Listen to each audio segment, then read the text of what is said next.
할렐루야. 오늘 함께 나눌 하나님 말씀은 마태복음 10장 5절에서 8절입니다. 마태복음 10장 5절에서 8절 말씀 함께 읽겠습니다. 시작. 예수께서 이 12를 내보내시며 명하여 이르시되 이방인의 길로도 가지 말고 사마리아인의 고을에도 들어가지 말고 오히려 이스라엘 집의 잃어버린 양에게로 가라. 가면서 전파하여 말하되 천국이 가까이 왔다 하고 병든 자를 고치며 죽은 자를 살리며 나병 자를 깨끗하게 하며 귀신을 쫓아내되 너희가 거저받았으니 거저주라. 아멘. 이 성경 구절에 있는 장면은 예수님께서 제자들을 각 마을마다 다니면서 복음을 전하라고 이제 명령을 하시면서 하신 말씀입니다. 그래서 12명을 보내셨고 당시에는 그 복음이 완성되지 않은 시절이기 때문에, 왜냐하면 예수님이 아직 십자가와 부활이 있기 전이기 때문에 유대인들에게는 메시아가 오셨다라는 복음을 전할 수 있지만 이방인들에게는 전할 복음이 사실상 없었습니다. 그런 상황에서 예수님이 제자들에게는 이방으로 가지 말고 유대 땅에 이스라엘의 집의 잃어버린 양에게로 가라라고 말씀하시면서 가면서 전파하여 말하되 천국이 가까이 왔다 하고, 이건 이제 전파하는, 우리 복음을 전하는 것이고요. 근데 복음만 전하고 끝나는 것이 아니라 병든 자를 고치며 죽은 자를 살리며 나병 자를 깨끗하게 하며 귀신을 쫓아내되 너희가 거저받았으니 거저주라. 이렇게 말씀하셨습니다. 네 가지 말씀하셨어요. 고쳐주고 살려주고 깨끗하게 하고 쫓아내라. 그런데 뒤에 거저받았으니 거저주라 이렇게 말씀하셨는데, 사실 제자들 중에 병 고침 받았다는 기록은 하나도 없습니다. 제자들이 아픈 사람 중에 제자 된 사람이 없거든요. 그리고 제자 중에 누가 아플 때 예수님이 병 고쳐줬다, 이런 기록이 전혀 없습니다. 제자들은 안 아팠어요. 그리고 죽은 자를 살리는데 제자들이 혹은 제자들 가족 중에 누가 죽었는데 예수님 살려준 적은 없습니다. 또 나병 환자에게 어떤 제자가 없잖아요. 그리고 귀신 들렸던 제자도 없습니다. 그러니까 거저받았으니 거저주라라고 말씀하시는데, 사실 그 고쳐주고 살려주고 깨끗하게 하고 쫓아내는 이 일들은 제자들이 받은 일은 정확하게 얘기하면 아니지 않습니까? 제자들이 병 고침 받은 적 없고 살아난 적이 없고 또 나병이 걸렸던 적이 없고 귀신 들렸던 적이 없는데, 예수님께서는 거저받았으니 거저주라라고 말씀하십니다. 우리가 주는 것이 이 네 가지 분야에서 사람들을 돕는, 섬기는 일인데 주님께서는 우리가 거저받았다고 얘기합니다. 오늘 제목이 받은 것을 취하여 심고 거둔다, 이렇게 제가 정리를 해봤습니다. 네 가지예요. 받은 것이 있고, 그걸 또 우리가 취하는 분야가 있고, 그리고 또 심는 분야가 있고, 그래서 거두는 분야가 있습니다. 이 네 가지가 우리 인생인데, 첫 번째는 받은 것에 대한 이야기를 조금 하려고 합니다. 우리가 병 고침 받은 적 없고 부활한 적이 없고 또 나병 걸린 적 없고 귀신 들렸던 적은 없지만, 사실은 이 모든 현실적인 것들을 다 포함하는 더 크고 근원적인 것을 받았습니다. 여기에 다 포함되어 있는 거예요. 예를 들면 치유는 우리가 구원받았다고 할 때 이 치유가 이미 다 포함되어 있습니다. 예수님께서 내 믿음이 너를 구원하였다라고 신약에서 한 5번, 6번 정도 이렇게 언급을 하셨는데, 근데 모든 장면이 지금 죄인인데 회개하고 영접하고 예수님 믿고 구원받는 그 구원 얘기하는 게 아니라 병에서 구원받는 것을 얘기하셨습니다. 그러므로 우리가 예수님 믿고 구원받는다라고 얘기하면 단지 지옥으로부터 구원받는 것이 아니라, 단지 사탄의 영향력으로부터 벗어났다고 얘기할 게 아니라, 실제로는 우리 현실 세계에서는 치유도 이 구원에 속해 있는 것입니다. 가난으로부터의 구원도 속해 있는 것이고, 모든 저주로부터의 구원이 이미 우리에게 주어진 것입니다. 그래서 제자들에게 병 고침 받은 적이 한 번도 없는 사람에게 너희는 받았다고 얘기하는 것이죠. 왜요? 구원에는 치유가 들어있기 때문에. 그러므로 우리가 치유를 할 수 있는 것입니다. 왜냐하면 우리가 받았기 때문에. 치유의 은사를 안 받았어도 우리가 가진 이 구원에는 치유가 들어 있습니다. 우리가 전하는 이 복음, 하나님 왕국에 관한 이 복음에는 치유가 들어 있습니다. 그러므로 선포하고 우리는 이것을 줄 수 있는 것이죠. 살아난 사람은 없습니다. 그러나 우리는 그 생명을 받았습니다. 우리 육신이 아직 부활하지는 않았고요. 여기 뭐 죽었다가 살아나신 분 혹시 계십니까? 아직 안 계시죠? 물론 이제 예수님 시절에도 부활을 경험한 사람들이 있긴 있었지만 제자 중에는 아무도 없었습니다. 그러나 이 제자들이 이미 그 생명을 받았다면 그러면 부활은 다시 살아나는 것은 이미 정해진 것이고 이미 받은 것입니다. 부활을 이미 받았기 때문에 우리가 언제 죽어도 부활을 하게 되는 것이죠. 마치 게임 하다 보면 무슨 아이템 중에 부활 아이템 뭐 이런 것도 가끔 있잖아요. 그거를 받으면 죽었다가 살아나는 게 아니라 그걸 가지고 있으면 죽었다 하더라도 살아나는 것입니다. 이게 우리가 가진 생명입니다. 그럼 우리는 생명을 가졌기 때문에 살리는 것도 우리가 받은 것 중에 하나입니다. 생명이 더 큰 것이고 더 포괄적인 것이고 근원적인 것이고요. 그렇기 때문에 육신의 죽음에서도 우리가 부활할 것을 믿습니다. 또 깨끗게 하는 것은 우리가 깨끗함을 받았기 때문에 깨끗게 하는 것을 우리가 할 수 있는 것이고 성경에서 말하는 깨끗함은 구별된 것을 얘기합니다. 거룩해졌기 때문에 깨끗하다고 얘기하는 것이지 깨끗하게 한다고 거룩하게 되는 것은 아닙니다. 모세에게 하나님이 떨기나무의 불꽃으로 말씀하실 때에도 청소한 적이 없고 그것을 정결하게 하는 어떤 의식도 없었습니다. 단지 하나님이 오신 나무가 되었고 뭐 세상에 나무가 뭐 한두 그루겠습니까? 그 지역에 떨기나무가 한두 그루였겠습니까? 그러나 하나님이 그 나무에 임하실 때 그 나무는 구별되었고 그곳은 거룩한 곳이 되었습니다. 하나님의 구별하심이 있다면 우리는 깨끗게 함도 받은 것입니다. 그러니까 우리는 거룩한 사람입니다. 근데 많은 사람들이 자기가 더럽다고 생각합니다. 저는 별로 깨끗하지 않아요. 저는 오염돼 있어요. 그렇기 때문에 죄 짓는 것이 별로 그렇게 어렵지 않은 사람으로 생각하는 거죠. 아닙니다. 우리는 완전히 거룩한 사람들이기 때문에 이걸 더럽히는 것은 굉장히 망설여지는 일이어야 합니다. 마치 눈이 와서 아무도 밟은 적이 없는 물론 어린이들은 그걸 밟고 싶어 하고 또 뭐 그러고 싶어 하기도 합니다만 흠없고 아름다운 것은 사람들이 보존하고 싶어 하죠. 이거 건드리고 싶지 않거든요. 그 학창시절에 그 기분 나쁜 애들 있잖아요. 100점 못 받았다고 막 우는 애들 있잖아요. 99점 받았다고 막 우는 애들 없으셨어요? 주변에? 저희 반에 있었거든요. 아우 막 반맛이죠. 짜증납니다. 근데 그게 왜 그러냐면 100점이라는 것을 가져본 사람은 이것이 얼마나 아름답고 이 순결한 하나의 오점도 없이 100점이라는 것 그것의 가치를 알기 때문입니다. 그래서 얘는 하나만 틀려도 울어요. 우리는 뭐 10개 틀려도 안 우는데 왜요? 어차피 우린 틀리는 사람이라고 생각하면 한 문제 틀린 거 가지고 뭐라고 안 합니다. 그러나 한 문제도 틀릴 수 없다고 생각하는 사람은 한 문제 때문에 우는 거예요. 우리가 왜 자꾸 반복적으로 잘못된 일들을 합니까? 물론 우리가 습관을 때문에 또 여러 가지로 싸우는 분야가 많이 있지만 분명히 알면서도 저지르는 일들은 결국은 우리가 거룩하다는 것을 잘 알지 못하기 때문입니다. 우리가 받은 것이 이 거룩함이 무엇인지를 제대로 안다면 죄를 더 이상 용납하지 않게 됩니다. 왜? 그 가치가 있기 때문에.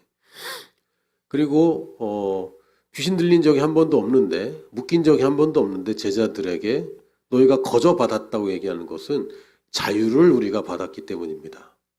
자유를 받았기 때문에 해방을 줄 수 있어요. 우리는 이미 자유한 사람입니다. 자꾸 해방되려고 벗어나려고 애쓸 필요가 있는 게 아니라 자유를 우리가 선포하는 것입니다. 이게 우리가 받은 것입니다. 근데 이 받았는데도 받은 것을 잘 모를 때 대부분 주님께서 주님께서 주셨고 우리가 받은 이 모든 것들은 대부분 포괄적이고 좀 추상적입니다. 그러다 보니까 이 현실에서 구체적으로 드러나기 전에 이게 잘 받았는 줄 잘 모를 때가 많이 있을 뿐입니다. 그러나 우리가 받은 것은 받았고요. 이 받은 것을 분명히 할 때 받았다는 것이 보여지게 됩니다. 또 우리가 부분에서 또 우리가 이 받은 것이 정말 줄 것보다 크다는 것을 우리가 알아야 됩니다. 여러분이 하나님이 주신 것과 하나님이 여러분에게 주라고 한 것 중에서 받은 것이 훨씬 크고 포괄적인 것이라는 거. 그래서 하나님께서 주라고 얘기하실 때는 내가 받은 더 큰 것을 생각해야지 나는 조금밖에 안 가지고 있는데 줄 수 있는 게 없다고 생각해서는 이제 곤란한 것이죠. 받은 것이 훨씬 큰 것이고 그 부분 중에서 우리가 줄 것들을 택해서 주는 것인데 이 주는 것은 내 중심에서 주는 것이 아닙니다. 이것은 받는 사람 중심에서 주는 거예요. 그래서 우리가 더 큰 것을 가지고 있는 겁니다. 누구를 만나든 그 사람이 필요한 것을 줄 수 있게 하기 위해서는 우리가 받은 것이 온전한 것을 받았어야지 마땅합니다. 그리고 우리가 만약에 온전한 큰 것을 제대로 된 온전하고 완벽하고 충분한 것을 받았다면 누구를 만나도 줄 수 있는 것이 있다는 거죠. 나는 부족해서 못 줘요라고 얘기할 게 아닙니다. 우리는 이미 받았는데 내가 상속자인 것으로 여기지 아니하고 내가 좀 아직도 부족하고 아직도 모자라고 더 받아야 될 것 같은 이런 느낌은 그냥 느낌일 뿐이고 실제는 우리가 이미 받았고 받은 것 중에서 일부를 줄 수 있는 것입니다. 이 사람이 필요한 것을. 내가 줄 수 있는 것 주는 거는 별로 도움이 안 되더라고요. 이 사람이 받아야 될 것을 주는 게 맞죠. 그래서 주님께서는 우리에게 그냥 통째로 주셨습니다.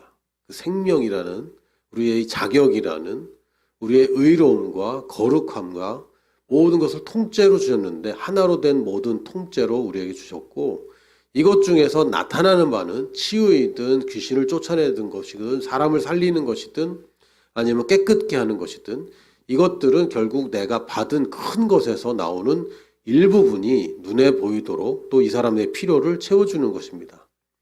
우리가 이 사람의 필요를 채워주는 것을 섬김이라고 부르고 또한 정복이라고도 부를 수 있습니다.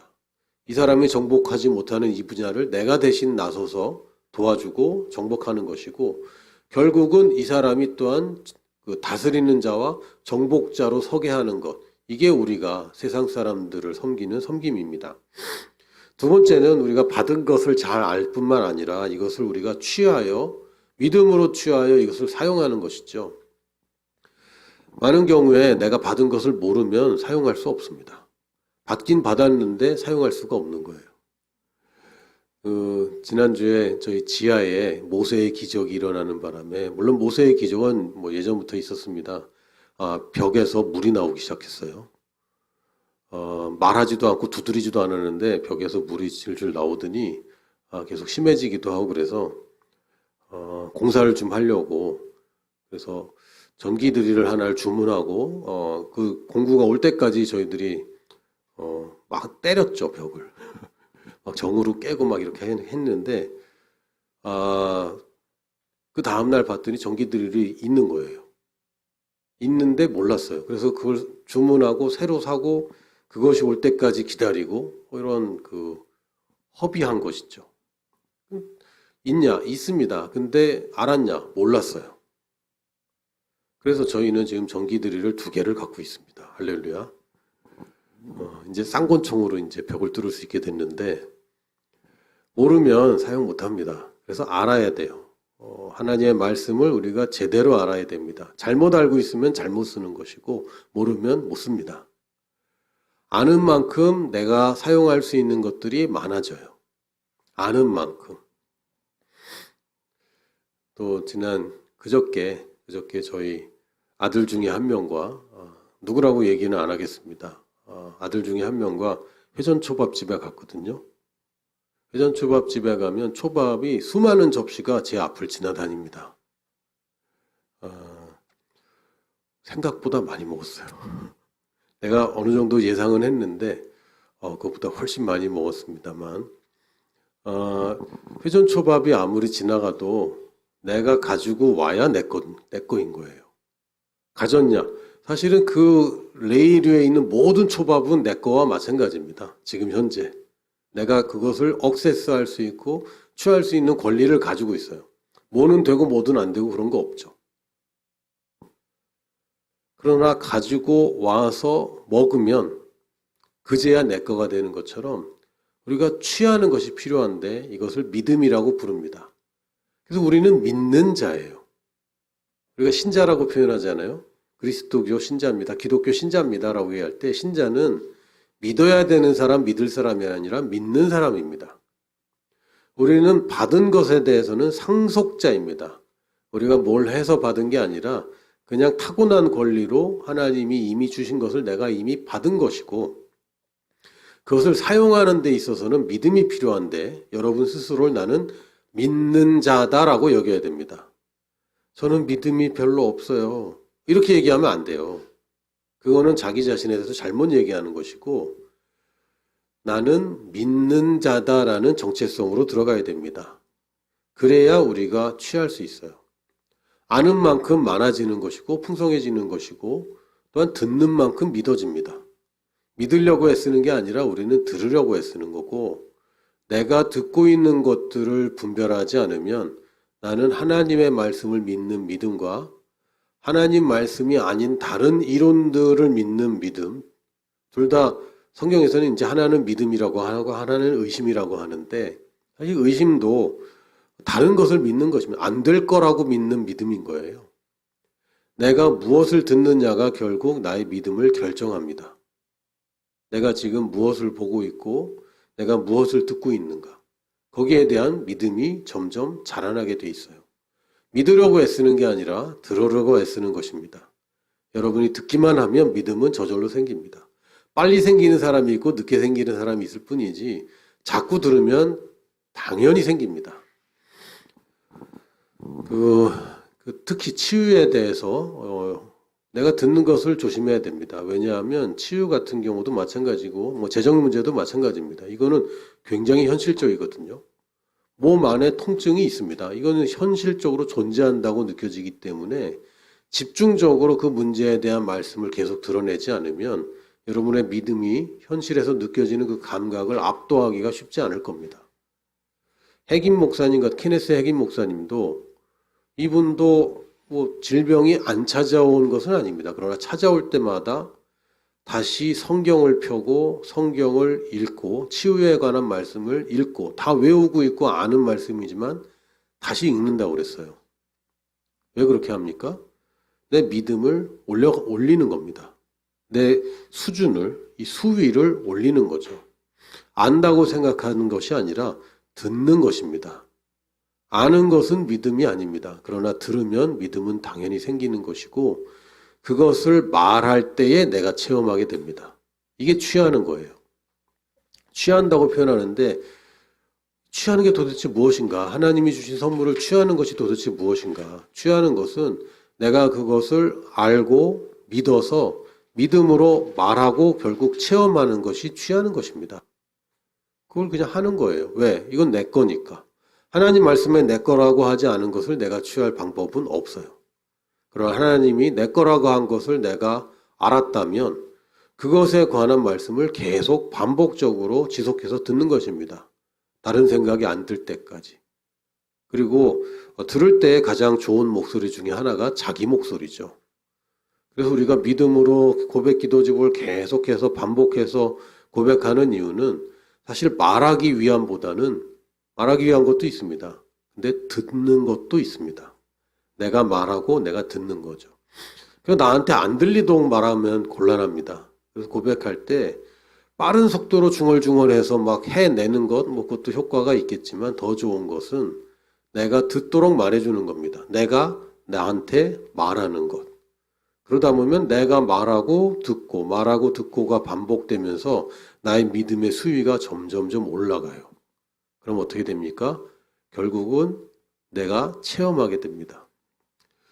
이 우리가 가진 믿음은요, 자꾸 나는 믿음이 약해요라고 얘기하지 마세요. 믿음이 없다고도 얘기하지 말고 믿음이 약하다고도 얘기하지 마세요. 왜냐하면 우리가 가진 믿음은 하나님의 믿음이기 때문에 약할 수 없는 믿음입니다.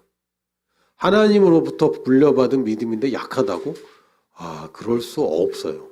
그럴 수 없어요. 저는 저희 자녀 4명을 볼 때마다 안타깝게도 집사람의 유전자보다 나의 유전자가 강하구나 라는 생각을 합니다. 좀 약했어도 되는데 벌써 이제 부정하는 자녀가 있는데 아니라고. 근데 이렇게 몸에 털 나는 거 보면 내 유전자가 강하다라는 생각이 듭니다. 또 눈꼬리가 다 이렇게 살짝 내려온 걸 보면 나의 유전자가 참 강하구나라는 생각을 합니다. 물론 모든 유전자가 저를 닮은 건 아니겠지만 하나님의 믿음을 우리가 받은 사람인데 우리 믿음이 약하다고요? 그럴 수 없어요. 내가 가지고 있던 의심보다 하나님이 내게 주신 믿음이 훨씬 더 강합니다. 이걸 이제 부전자전의 믿음이라고 제가 만든 용어입니다만 부전자전이에요. 로마서 4장 17절에 아브라함을 칭찬하면서 이렇게 얘기합니다. 기록된 바 내가 너를 많은 민족의 조상으로 세웠다 하심과 같으니 하나님께서 아브라함에게 하신 말씀이죠. 그가 믿은 바 하나님은 죽은 자를 살리시며 없는 것을 있는 것으로 부르시는 이시니라.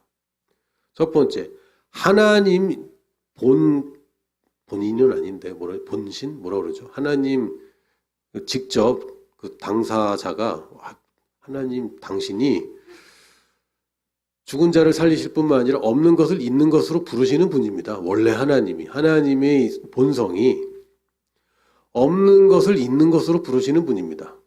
있는 것을 있는 것으로 부르는 건 하나님 본성 아니죠. 그건 아무나 다 하는 거 아닙니까?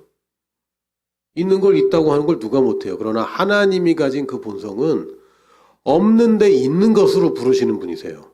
이게 하나님의 본성이고 이 본성을 제대로 따라한 사람이 아브라함이죠. 그래서 아브라함이 없는데 있는 것처럼 부르기 시작했습니다. 물론 하나님이 그렇게 하라고 하셨지만 아들이 없는데 어떻게 했습니까? 나는 열국의 아버지야 라는 정체성을 얘기하기 시작했죠. 부인과 서로 이름을 바꿔서 불러주기 시작했습니다. 열국의 어머니와 열국의 아버지로 이름을 바꿔서 부르기 시작했습니다. 없는데 있는 것처럼 불렀어요.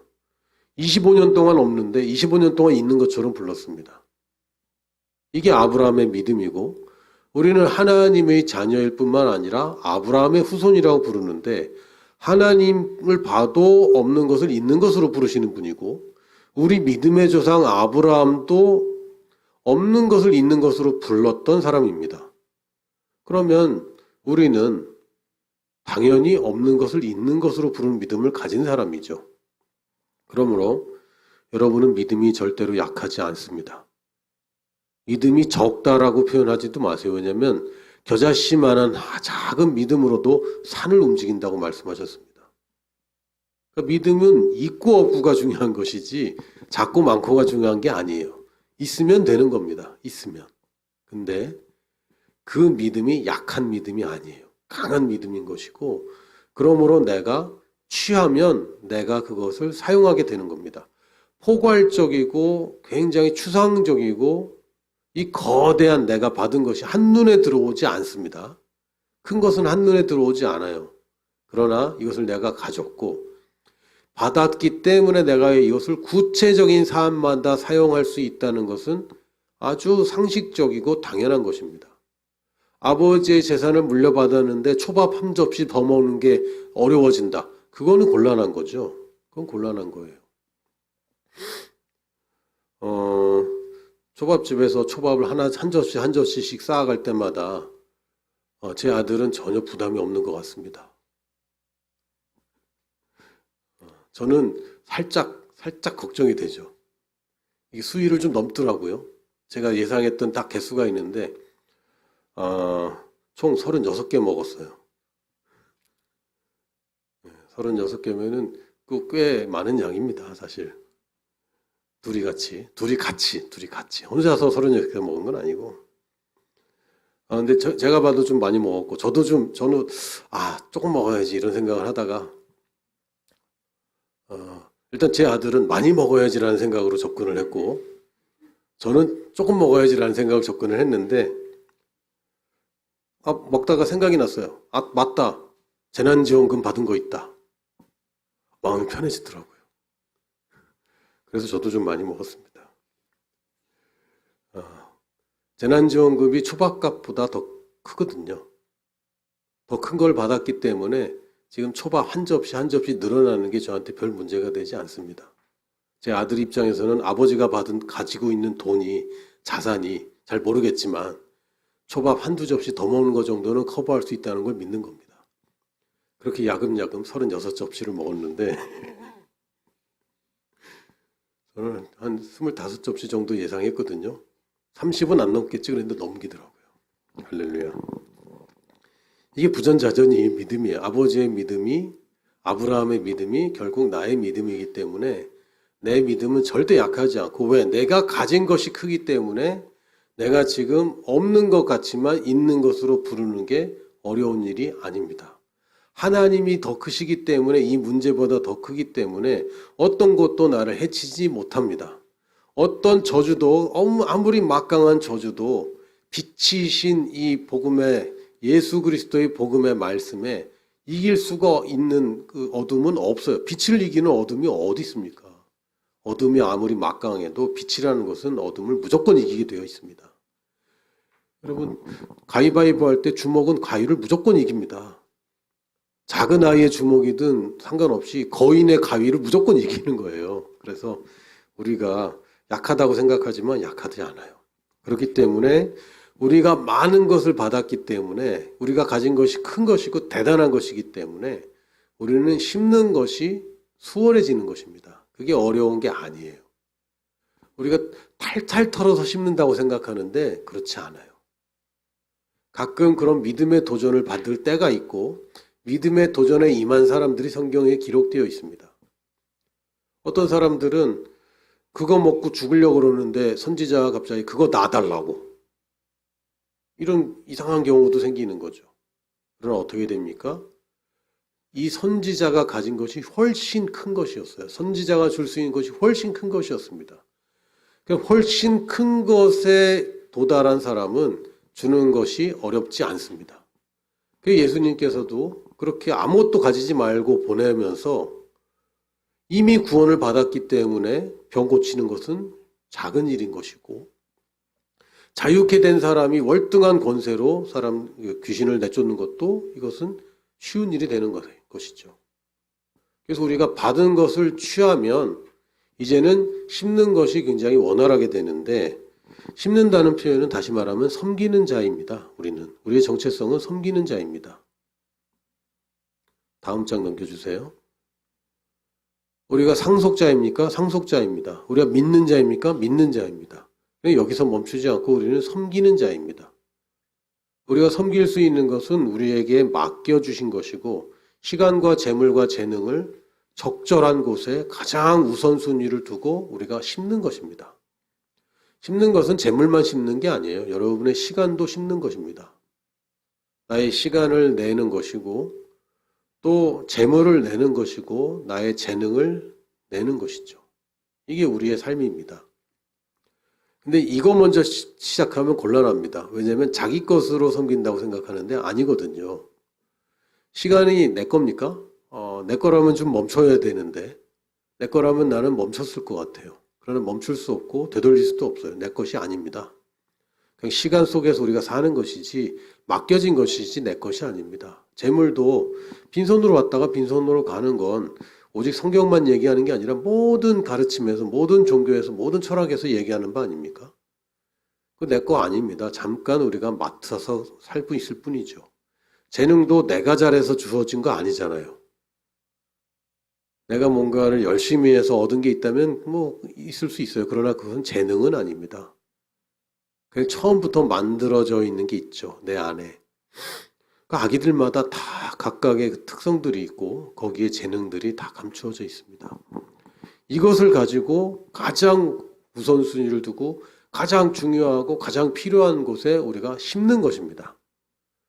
누군가는 재물을 심고, 누군가는 시간을 심고, 누군가는 재능을 심는데 대부분 이 세 가지를 다 심습니다. 어디에다 심습니까?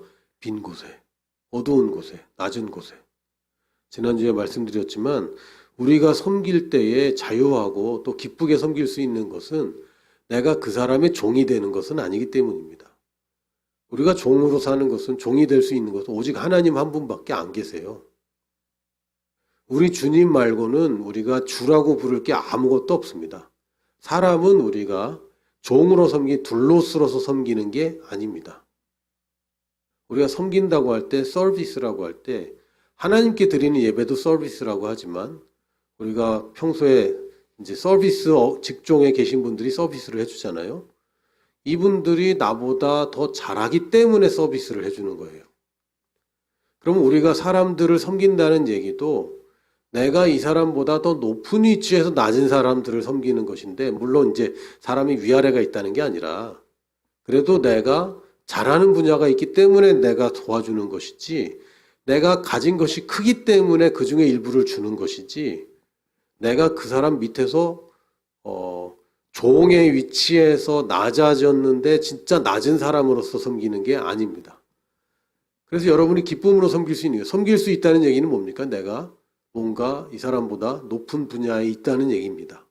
자꾸 이제 높다 낮다로 표현하면 좀 그런데 내가 앞서 있다? 이것도 좀 표현이 좀 그런데 가진 게 많다? 뭐 어쨌든 내가 줄 수 있는 게 있기 때문에 내가 섬기는 거예요. 그래서 섬기는 것은 기쁨입니다. 왜요? 줄 수 있는 게 많다는 것은 내가 더 풍성하다는 거니까. 근데 이걸 모르면 섬기는 것이 억지로가 되는 거죠. 억지로.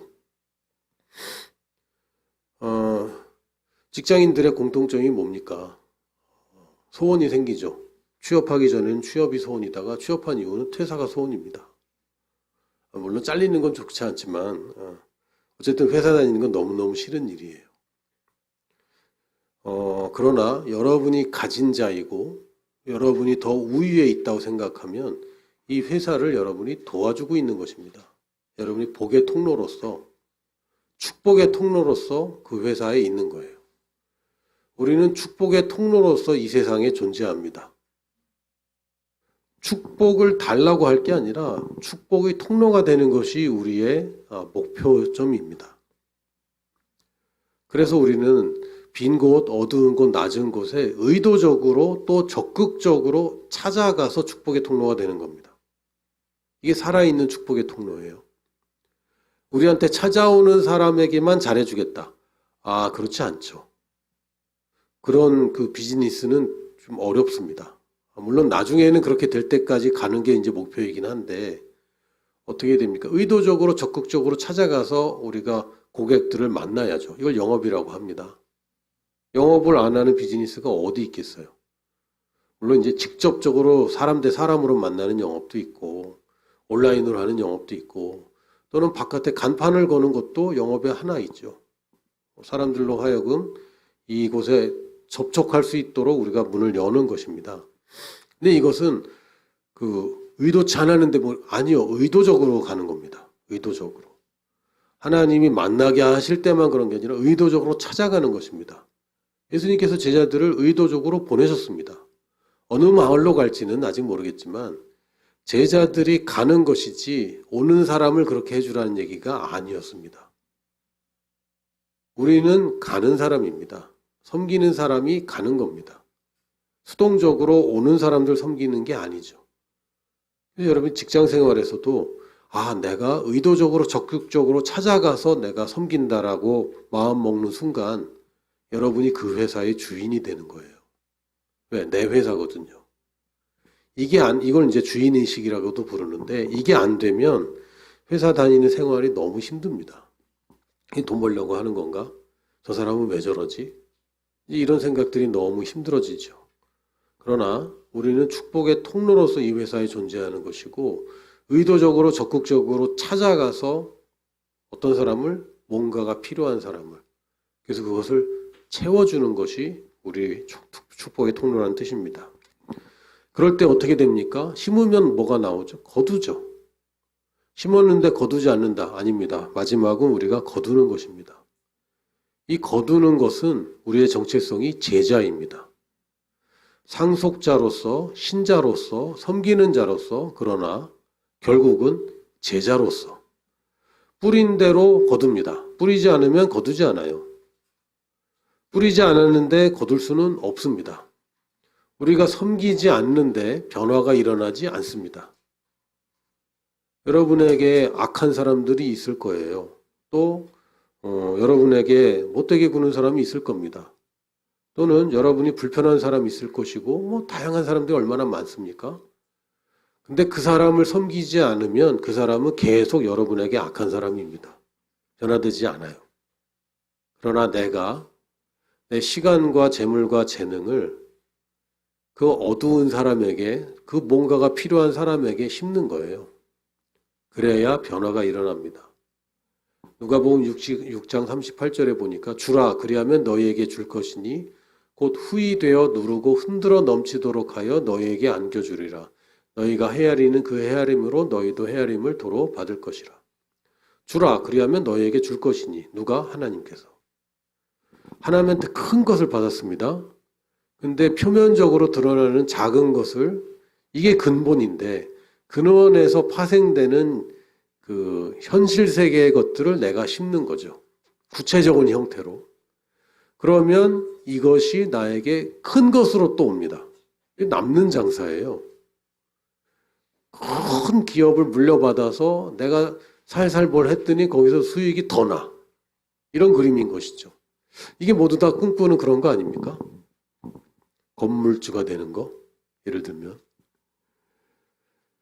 건물주로 뭐 여러분이 돈 벌어서 건물 사는 건 뭐 너무 어려워졌고 물려받았으면 참 좋겠다. 건물 물려받으면 최소한의 일을 하는 거죠. 살살 관리하는 거. 내 건물인데 왜 내가 관리 안 합니까? 관리하면 그 건물의 임대료를 더 많이 받게 되죠.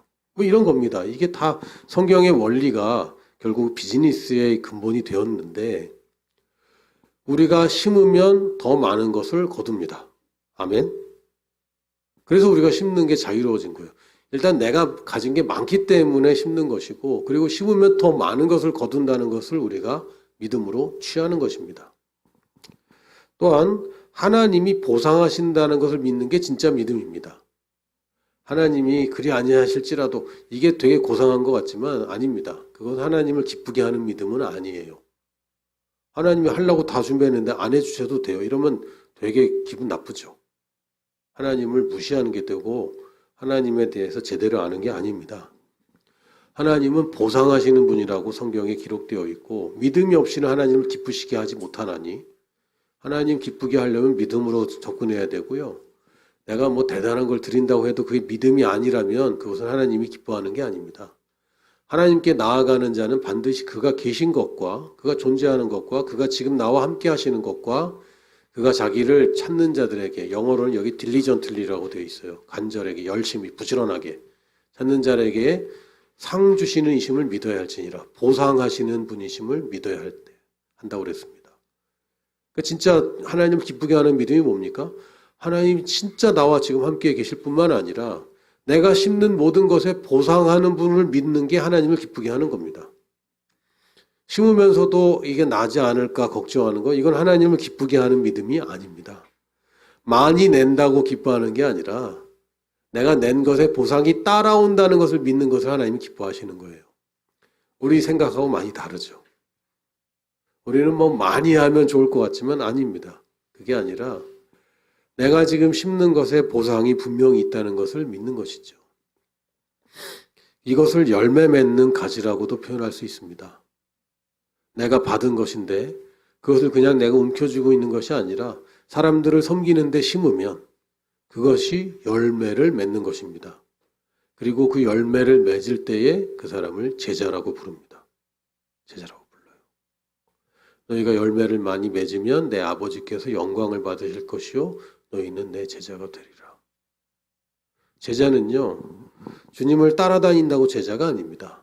오늘 읽은 성경 구절에서도 보면 열매를 맺도록 보냄을 받을 때에 이 사람이 제자입니다. 우리는 가서 열매를 맺는 사람입니다. 열매를 내 힘으로 맺는 건 아니죠. 그러나 가서 심는 사람이기 때문에 우리가 제자입니다. 잘 배우고 믿음을 끌어올리고 믿음으로 이제 내 문제들을 해결하고 그것만으로는 제자라고 하지 않습니다. 성경에도 예수님의 제자 중에 문제 해결받았다고 제자라고 부른 사람은 아무도 없어요. 뭡니까? 따라다닐 뿐만 아니라 가서 예수님이 섬기던 그 섬김을 사람들에게 할 때에 이 사람이 제자가 되는 것이고, 예수님의 열매가 제자이고 제자의 열매도 제자입니다. 그래서 결국에는 우리가 제자를 맺는 제자인 거예요. 우리가 심었을 때 맺는 결과가 뭡니까? 병고침이 생길 것이고, 또 깨끗함이 생길 것이고, 해방이 생길 것이고, 또 부활이 생길 겁니다. 우리가 심는 곳에 새로운 생명들이 탄생할 거예요. 그러나 거기서 끝나면 그것은 기독교의 본질을 잃어버린 것이고, 결국 그 사람들이 또 제자가 되는 것입니다. 이게 이제 복음의 원리예요. 그럼 이 사람들이 또 성장하고 자라서 영향력이 확장되고 취하고 베풀기 시작할 때 거기서 또 제자가 나오는 것입니다. 우리가 추구하는 것은 병고침이 아닙니다. 병고침을 받은 그 사람이 또 제자가 되는 것이 우리가 원하는 것이고, 우리가 돈을 줘서 누군가가 장학금을 받거나 혹은 먹을 것을 먹는 것으로 끝나는 것은 우리가 원하는 것이 아닙니다. 그 중에 누군가가 또 잘 자라서 제자가 되길 원하는 것이죠. 우리의 열매는 또 한 사람의 제자입니다. 그래서 우리가 심는 것이 더 큰 열매가 나오는 거예요. 왜? 나는 내 인생 일부를 심었지만 한 인생이 변하고, 이 한 인생에 또 일부가 심겼을 때 또 더 많은 인생들이 변화될 것입니다. 이게 우리의 삶이에요. 그래서 우리가 받은 것을 제대로 알고 믿음으로 취하여서 심으면 결국은 더 좋은 것을 거두는데, 거두는 것 중에 최고는 뭡니까? 영혼입니다.